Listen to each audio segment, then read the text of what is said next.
শহরের কোলাহল থেকে দূরে প্রকৃতির শান্ত এক পরিবেশে শুরু হচ্ছে আজকের যাত্রা। চারদিকে সবুজ আর বিশাল এই দিঘির সৌন্দর্য যেন মুহূর্তেই মনকে শান্ত করে দেয়।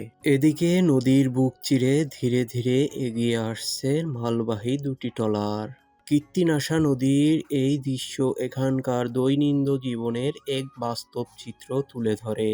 প্রকৃতি, নদী আর গ্রামের পরিবেশ সব মিলিয়ে আজকে দিনটা হতে যাচ্ছে দারুণ একটি অভিজ্ঞতা। হ্যালো, আসসালামু আলাইকুম এভরিওয়ান, কেমন আছেন সবাই? সকলেই ভালো আছেন।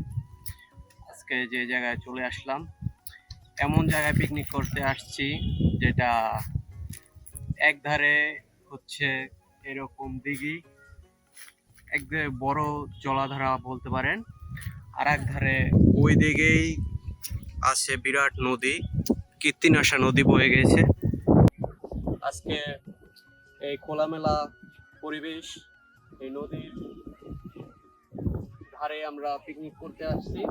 এই যে নদী, আর ওই জায়গায় ওই দিকে দেখছেন, ওই জায়গায় পাশে আমরা পিকনিক করতেছি।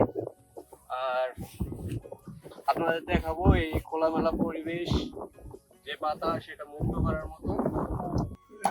এই যে আমাদের পিকনিকের জন্য সবকিছু রেডি করা হইতেছে। আর এই যে মেন বাবুচি আলামিন ভাই, এই যে রবিউল ভাই, এই যে আব্দুল আজিজ ভাই। এই জায়গায় হচ্ছে অস্থায়ী চুলা তৈরি করা হয়েছে। হচ্ছে আয়োজন করার জন্য চাল এবং যাবতীয় পণ্য সামগ্রী। পিকনিক হইতেছে আমাদের। এই যে একটা সুন্দর ভিউ দেখা যায় এই জায়গায়, একেবারে নদীর পাড়। একজন রসুন বাড়ছে আর অন্যজন ব্যস্ত মরিচ ছাড়াতে। গ্রামের পরিবেশে এভাবেই জমে ওঠে পিকনিকের আসল আয়োজন। রবিউল ভাই আর আচ্ছা তামিম মুড়ি তৈরি করতেছে। পিকনিকের মাঝেই শুরু হয়ে গেল একটু দুষ্টুমি আর অ্যাডভেঞ্চার। মই বেয়ে উঠে বটগাছের দাড়িতে ঝুড়ে পড়ল আমাদের মাঝে একজন। এমন মজার মুহূর্তগুলোই পুরো ট্রিপকে আরো স্মরণীয় করে তোলে। এক সময় ফসলে ভরা ছিল এই জমিগুলো, এখন সব কেটে ফেলা হয়েছে। তবুও নদীর পাশেই এই খোলা মাঠ আর শান্ত পরিবেশের সৌন্দর্য একটুও কমেনি। প্রকৃতির সরল এই দৃশ্যগুলোই গ্রামের আসল সৌন্দর্য তুলে ধরে। অনেক পরিশ্রম আর অপেক্ষার পর অবশেষে রান্না শেষ।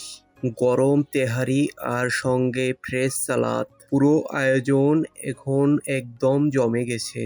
নদীর পাড়ে বসে এমন খাবারের স্বাদ সত্যি অন্যরকম। বাড়ির সামনেই শান্তভাবে কলাপাতা খাচ্ছিল কয়েকটি ছাগল।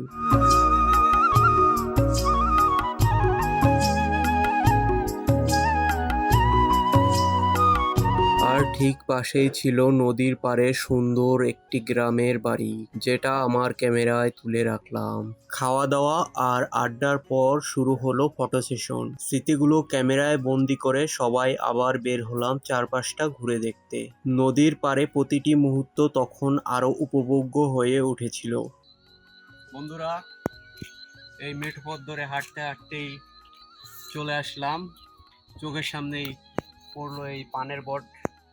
এই পানের বট গ্রামে এখন বেশি একটা দেখা যায় না, এই জায়গায় এসে দেখতে পেলাম।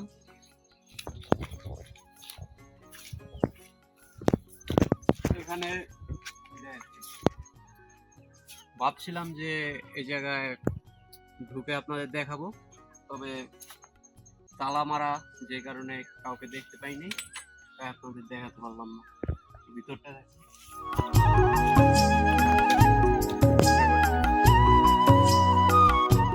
এগুলো হচ্ছে পানের বট। এভাবেই পান চাষ করা হয়, বাণিজ্যিক চাষ করা হয় যেটাই বলেন। সে হচ্ছে কীর্তিনাশা নদী, এই জায়গা দিয়ে মেঠো পথ, মাটির পথ গেছে। আর এই বিষয় হচ্ছে পানের বট।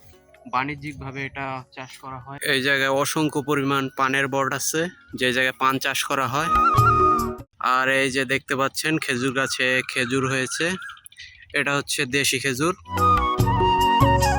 গ্রামে আসলে এগুলা দেখতে পাবেন। আর এই যে পাশে বয়ে গেছে নদী, আমরা চলছি এই মেঠো পথ ধরেই। আর একটু সামনে আসতেই পড়ে গেল এই যে একটি তাল গাছ, এখানে অসংখ্য পরিমাণ তাল হয়েছে। মাটির রাস্তার পাশে ফুটেছিল সুন্দর হলুদ রঙের ফুল। আর একটু সামনে যেতেই দেখা মিলল 2 রকমের কাঁঠালে ভরা গাছ। গাছ জুড়ে ঝুলে থাকা এত কাঁঠাল দেখে পুরো গ্রামের পরিবেশটা আরো জীবন্ত লাগছিল।